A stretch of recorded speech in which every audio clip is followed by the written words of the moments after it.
Hi guys, good evening. तर आपल्या ह्या नवीन ब्लॉगमध्ये तुमचं खूप खूप स्वागत आहे. तर मस्तपैकी मी संध्याकाळी वरती आलते टेरेसवरती. तर आजचा ब्लॉग संध्याकाळपासून मी स्टार्ट करते. तर टेरेसवरती आलते त्यामुळे थोडंसं फिरले, परत टेरेसला टाटा बाय बाय केला आणि निघाले खाली, कारण की मला स्वयंपाकाची तयारी पण करायची होती.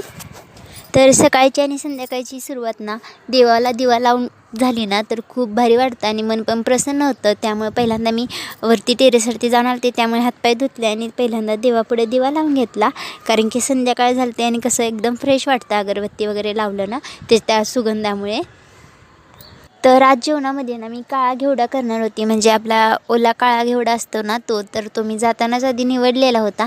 त्यामुळे आधी पहिल्यांदा देवाला दिवा वगैरे लावून घेतला, परत तुळशीला दिवा अगरबत्ती दाखवले. त्यानंतर निवडलेली काळा घेवडा, काळी डाळ नाही, काळा घेवडा मी कुकरला वगैरे लावून घेतला, कारण की डायरेक्ट शिजवायला गेले की भरपूर उशीर जाणार, तर कुकरला लवकर होतं ना त्यामुळे. तर चलो, ह्या ब्लॉगमध्ये एवढंच. व्हिडिओ कसा वाटला नक्की सांगा, लाईक करा, शेअर करा, सबस्क्राईब करा. बाय.